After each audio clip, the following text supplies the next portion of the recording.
네, 강프로입니다. 자, 한미반도체 보겠습니다. 자, 한미반도체가 2.5% 정도 하락 중에 있고요. 오늘 대형주군에서는 약세가 나오고 있지는 않습니다. 뭐 삼성전자는 보합권이지만 뭐 소폭 강세, 그리고 하이닉스도 보합권에 있지만 뭐 소폭 약세 구간에 있으니까 거의 뭐 약하다 강하다 요 정도는 아닌 상황이에요. 근데 관련주들의 움직임이 좋지 않습니다. 왜 이런 상황이 나오는지 그 내용부터 말씀드릴게요. 주식시장은 먼저 반영한다 그랬죠, 가격이.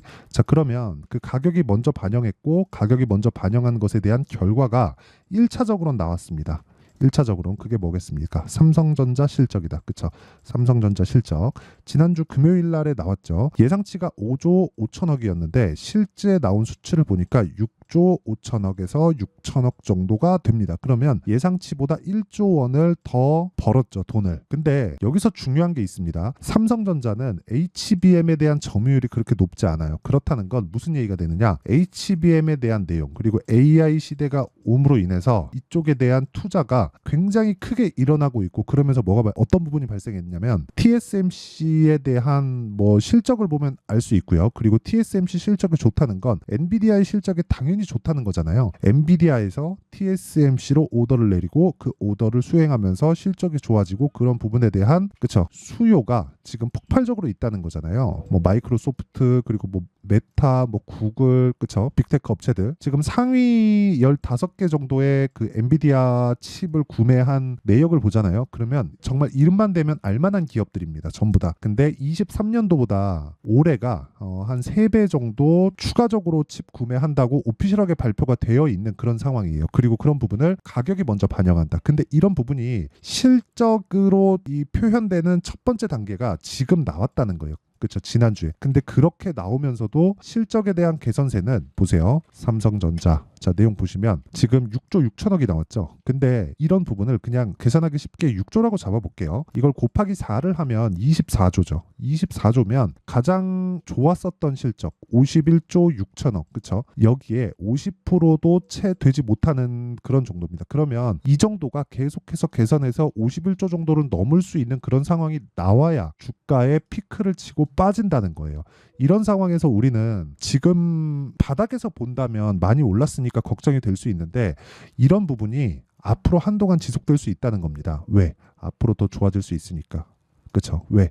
수요가 폭발적으로 늘어나고 있고, 그 수요가 늘어나는 부분은 이게 한 번 투자하고 끝. 그렇죠? 뭐 전기공사 뭐 이런 것처럼 지금 뭐 이런 거예요. 뭐 AI 반도체에 대한 수요가 계속해서 나오고 있고, 여기서 나오는 수요가 폭발적으로 증가하면서 전기 부족 사태 뭐 이런 부분까지 연결이 돼 있죠. 근데 전기 부족에 대한 부분은 한 번 투자하면 정말 뭐 20년, 30년 동안 더 이상 투자할 일이 없잖아요. 근데 반도체 부분은 다릅니다. 여기는요, 한 번 투자를 딱 해놓잖아요. 그럼 이대로 끝이 아니라 효율을 높이기 위한 투자가 평균 3년 주기로 지속적으로 일어나요. 근데 23년도에 첫 번째 투자가 일어났고, AI 그 데이터 센터가 만들어지기 시작한 이후에 지금 2년 차예요. 그러면 이쪽에 투자된, 그쵸, 지금 H백, 그쵸, 그리고 한 달 정도 전에 B백이죠. B백. 그리고 여기서 더하면 GB200입니다. 이게 지금 효율 자체가 H백 대비해서 거의 400% 정도 효율을 냅니다. 그게 성능에 대한 부분도 있지만 전성비, 즉 내가 전력을 얼마 정도 사용을 하는데 그 전력 효율 대비해서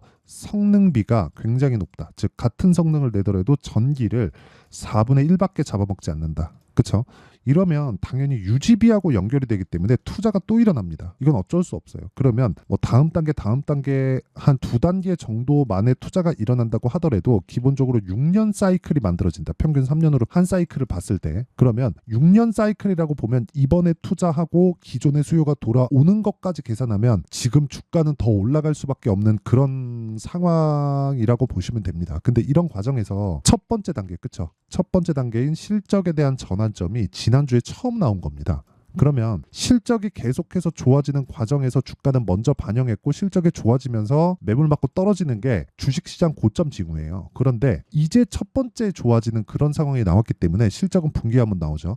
아직까지는 그래, 지금 다 올랐다 치자. 근데 아직까지는 뭐 고가가 나와서 떨어진다 그런 상황은 아닌 거예요. 최소한 고가 구간에서 횡보하면서 이 고가를 계속해서 넘으려는 시도는 지속적으로 있을 수밖에 없다. 자, 그러면 그 HBM을 납품하지 않는 삼성전자의 실적이 이 정도인데 하이닉스 실적은 어떨까요? 그렇죠? 기대치를 훨씬 더 상회할 수 있는 상황이 있을 겁니다. 자, 그러면 이런 부분에 대한 내용이 한미반도체까지 실적 영향을 줄 수밖에 없고요.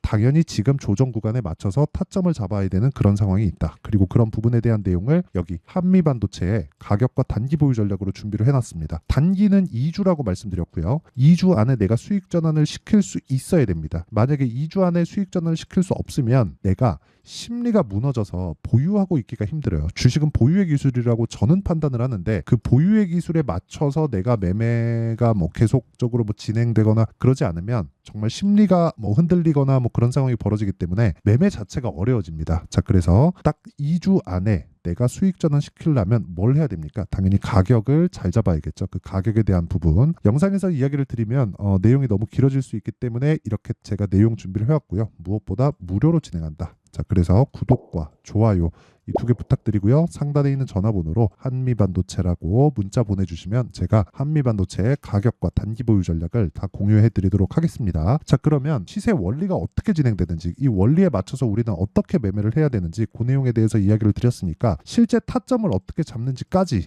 제가 이야기를 드릴게요. 자, 내용 보겠습니다. 일단 뭐 지금 삼성전자 차트가 열려져 있는데 지금 말씀드렸었던 한미반도체 관련된 내용에 대해서 이야기를 하더라도 어떻습니까? 한미반도체는 상승한 폭이 굉장히 크게 나온 것은 맞습니다. 하지만 아직 실적에 대한 개선세가 나오지 않았다. 그럼 최소한 실적을 확인하는 작업 정도, 그쵸? 이 횡보하거나 이 물량을 받아먹는 최소한의 눌림목을 만드는 정도까지는 나와야 돼요. 근데 여기서 추세가 망가지려면 어떻게 해야 돼요? 실적이 굉장히 폭발적으로 증가되어 있는 확인된 수치가 나와야 됩니다. 근데 지금 그런 수치가 아직 안 나왔기 때문에 타점을 잡아야 된다고 말씀드리는 거고, 실제 실적 개선세가 눈으로 확인되잖아요. 그러면 우리 시각 자체가 어떻게 바뀌느냐, 즉 세력들의 시각 자체가 어떻게 바뀌느냐, 기대치를 채워야 되는 부분으로 바뀝니다. 그러면 그런 부분 진짜 어려워집니다. 그래서 지금 막 실적에 대한 부분이 뭐 앞으로 막 그런다가 아니라 지금부터는 올라가는 구간에서 내가 정말 정확하게 타점을 잡아서 최소한 2주 안에 수익을 전환시킬 수 있는 상황 정도는 무조건 만들어 놔야 돼요. 이거 안 되면 지금부터는 진짜 어려워질 수 있습니다. 나쁘다는 게 아니에요. 앞으로 계속해서 좋아질 건데 그런 부분을 가격이 먼저 반영한다는 거죠. 정작 좋아지는 모습, 즉 실적으로 확인된 그 순간부터는 정말 매매가 까다로워집니다. 그래서 지금 오늘 같은 경우에는 뭐 삼성전자나 하이닉스처럼 관련돼 있는 종목들 있잖아요. 이런 종목들은 거의 뭐 보합권, 그쵸? 대형주군에서는 보합권인데 한미반도체도 지난주 거의 한 수요일 목요일을 기점으로 인해서 조정 구간에 들어왔고요. 그리고 관련돼 있는 종목들 있죠. 뭐 오늘 많이 빠진 뭐 한양디지텍이나 이쪽은 삼성전자 향입니다. 그쵸? 삼성전자 향인데도 불구하고 이렇게 빠집니다. 삼성전자 실적이 잘 나오면 한양디지텍에 대한 실적도 잘 나올 수밖에 없는 구조를 갖추고 있음에도 불구하고 가격이 먼저 올랐기 때문에 이렇게 조정 구간에 있다. 여기서 내가 잘 잡기만 하더라도 정말 꾸준하게 수익을 볼 수 있는 환경을 만들 수 있습니다. 그쵸? 자, 어떻게 타점을 잡는지 그 내용부터 제가 보여드리도록 할게요. 여기 내용 한번 보시면 지금 계속해서 확산되고 있습니다. 뭐 효율을 하도 중요시할 수밖에 없죠. 너무 거대한 그 투자가 진행되고 있으니까. 자, 그래서 뭐 일단 그 반도체가 올라가는 건 너무 당연한 거고, 이러면서 전력을 많이 쓰니까 전력 관련된 그 종목들에 대한 부분, 그쵸? 변압기 쪽에 대한 부분이 시세를 꾸준하게 내고 있는 조금 그런 상황이고요. 여기서 효율을 높이기 위한 뭐 유리기판 관련된, 그쵸? 이쪽으로도 지금 시세가 진행되고 있습니다. 뭐 SKC나 그런 종목들인데 이런 부분이 전부 다 연결이 되어 있는 거예요. 그쵸? 자, 그래서 실제 타점을 보면 이런 식의 매매가 지금 진행되고 있다. 자, 내용 보시면 여기 보시면 덕산테코피아 같은 경우에는 제가 매매를 다 진행한 종목입니다. 뭐 지난주에 뭐 제가 손절을 한 번 한 부분이 있지만 3월 말에는 7% 정도의 수익 구간에서 매도하고 나왔다. 그쵸? 이런 부분. 근데 이런 부분에 대한 타점이 모두 다 고가 돌파 구간에 있다는 점. 그리고 뭐 다른 종목을 보더라도 마찬가지입니다. 오늘자예요.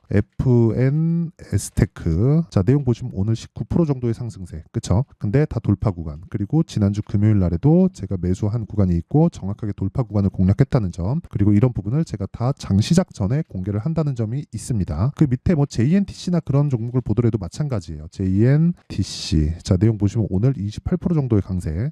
자, 지난주에 제가 매도를 했죠. 매도를 하고 나서 크게 올랐는데 0.5%밖에 수익을 못 봤지만 오늘 돌파하는 구간이 나왔기 때문에 다시 한번 매수 구간에 들어왔고 오늘 20% 이상의 수익 구간에 있다. 이런 부분을 제가 소통방에서 공개하고 있으니까 뭐 매매하는 과정에서 내가 가격을 어떻게 잡아야 될지 또는 한미반도체에 대한 타점 자체를 어떻게 잡아야 될지 이번 눌림목이 정말 중요한데 그 눌림목에 대한 부분은 어떻게 잡아야 될지 잘 모르겠다 하시는 분들은 소통방으로 들어오시면 되고요. 여긴 다 무료로 진행합니다. 자, 그래서 구독과 좋아요 이 두 개 눌러주시고요. 상단에 있는 전화번호로 소통, 자 소통이라고 문자 보내주시면 제가 소통방 입장 링크를 순차적으로 공유를 해드리도록 하겠습니다. 자, 내용 정리 한번 하겠습니다. 주식시장은 미래 가치를 가격이 먼저 반영한다. 그래서 올라가는 구간에 내가 타점을 잡아야 되고 이렇게 타점을 잡는 구간에서는 정확하게 2주 안에 내가 털고 나와야 된다. 그러기 위해서는 내가 신고가 돌파 구간에 매매를 진행할 수밖에 없다. 왜? 미래 가치를 가격이 먼저 반영하기 때문에. 자, 그러면 이 구간에서 내가 지금 상황에다 대입해 놓고 보면 명확하게 나오죠. 지금 강한 돌파하고 있는 그런 종목군들이 4월과 5월 달에 주도주가 된다. 그리고 이 내용에 대한 부분을 제가 다 이해를 시켜드리도록 할 테니까 영상 끝까지 시청하시고요. 모든 분들이 성공 투자하셨으면 참 좋겠습니다. 자, 24년도가 돼도 여전히 시장은 녹록지 못합니다. 이런 상황이 벌어지는 건 어쩔 수 없습니다. 이런 상황에서도 수익이 나는 종목들의 구조는 변하지 않습니다. 즉 대시세 종목에 대한 구조는 변하지 않는다는 거고 실제 제가 소통방에서 지속적으로 이야기를 드리고 있는 내용도 대시세 종목이나 시장 주도주를 공략하는 건 철저하게 가격 분석을 하라고 이야기를 드리고 가격 분석 이후에는 이슈에 대한 파악 그리고 이슈를 파악하고 나서는 다시 내가 얼마에 매수할지 그 타점에 대한 부분을 지속적으로 언급을 하고 있습니다. 자, 근데 생각해 보세요. 1월 달에 시장이 굉장히 어려웠습니다. 어려운 상황에서의 어떤 종목들이 강했냐 보면 반도체와 그리고 바이오입니다. 자, 실제 여기 보면요. HLB에 제가 실제 매매한 내용을 띄워놓고 보여드리고 있는데 1월 22일부터 매매를 시작해서 4일 동안 31%의 수익 마감이 됐고요. 그리고 여전히 신고가 종목입니다. 자, 그리고 그 다음 어보브 반도체 이름을 보시다시피 반도체 종목이죠. 그리고 AI 반도체는 지속적으로 강세를 보이고 있습니다. 이 종목도 신고가를 먼저 달성한 이후에 제가 21%의 단기간에 21%의 큰 수익을 내고 마감이 됐습니다. 다시 재공략을 준비하고 있고 이런 부분은 소통방에서 다 공유를 해드립니다. 자, 그리고 그 다음 코세스. 자, 코세스 같은 종목도 당연히 그쵸 신고가 종목이고요. 그리고 반도체 종목입니다. 이 종목도 영업일 기준에서 이틀 동안 대략 한 15%의 수익 마감이 됐습니다. 내용을 한번 보시면 어떻습니까? HLB를 포함해서 뭐 30%, 20%, 뭐 15% 이런 식의 수익이 지속적으로 발생하고 있는데 이 세 종목 모두 다 신고가 종목이고 1월 달에 시장이 약세를 보이고 있는 구간에서도 강했었던 그런 종목입니다. 특징점이 하나 있는데 그 이슈에 앞서서 가격이 먼저 반영했다는 거죠. 자, 근데 그게 기업 밸류업 프로그램이라고 하죠. 그 종목들도 마찬가지입니다. 오늘은 그 부분에 대해서 이야기를 드릴 텐데 그렇게 제가 가격을 먼저 보고 이슈에 대해서 파악하는 이유는 결과적으로는 큰 시세를 먹기 위한 사전 준비 작업입니다. 실제로 큰 시세를 먹기 위해서 사전 준비 작업을 했을 때 여기 레인보우 로보틱스 127% 그리고 ISC 98% 그리고 한미반도체 97%의 큰 수익을 내는 상황을 만들 수 있습니다. 어떤 식으로 소통방에서 진행됐는지 그쵸? 그 상황을 제가 이야기를 드린 건데 이런 상황도요 당연히 신고가를 공략했을 때 가능한 겁니다. 자, 그러면 이번에도 마찬가지입니다. 그쵸? 정부 주도의 코리아 디스카운트 해소 방안이 2월 달에 발표를 하고요. 그리고 2월 달에 발표된 내용을 토대로 주가가 움직이는 게 아니라 이미 움직인 내용이 있죠. 실제 이 내용은 크게 중요한 게 아니라는 겁니다. 실제 움직인 내용을 보면 자, 기아차입니다. 실제로 12월 달에 신고가를 만들어 놓고 정부에서 입김을 불어 넣으니까 순식간에 기아차를 포함해서 현대차 같은 거대 기업들의 주가가 2주도 채 되지 않아서 40% 정도의 큰 시세를 냅니다. 자, 그러면 우리는 어떤 종목을 봐야 될까요? 이슈를 파악해야 되는 것도 맞지만 철저하게 가격에 맞춰서 매매를 해야 되는 게 당연히 중요합니다. 정부가 주도하는 정책 방향이 있겠죠. 그 방향에 맞춰서 우리가 종목을 찾을 필요가 있다. 자, 그러면 답이 나왔습니다. 정부가 주도하는 방향에 맞춰서 제2의 기아차를 찾는 게 지금은 중요하다. 근데 정부 정책의 방향에 맞게 가자. 그랬을 때 앞서서 제가 보여드렸었던 내용인 여기 레인보우 로보틱스 127% 그리고 ISC 98% 그리고 한미반도체 97%와 같은 수익을 낼 수 있습니다. 물론 시간에 대한 부분은 최소 2주의 시간이 필요하고요. 그리고 최장 3개월 안에 끝내야 됩니다. 자, 기아차의 시세를 보셨던 것과 같이 2월 달에 정부 정책의 방향이 결정되고요. 바로 3월 달이면 시행입니다. 자, 그러면 우리는 거기에 맞춰서 당연히 종목을 찾아야 되고 제가 제2의 기아차를 찾아놨습니다. 제가 아까 전에 소통방에서 이야기를 드렸었던 내용 다 공개를 해드렸는데 그 내용처럼 종목만 받고 싶다 하시는 분들은요. 상단에 있는 제 전화번호로 대시세, 자, 대시세라고 문자를 보내주시면 정부 정책의 방향에 맞는 종목을 모든 분들에게 무료로 공개를 해드리도록 하겠습니다. 자, 제가 원하는 건 채널 성장이 목적입니다. 자, 그래서 구독과 좋아요 꼭 좀 부탁드리고요. 모든 분들이 정부 정책에 맞는 방향으로 매매를 이어가서 큰 수익 보셨으면 좋겠습니다.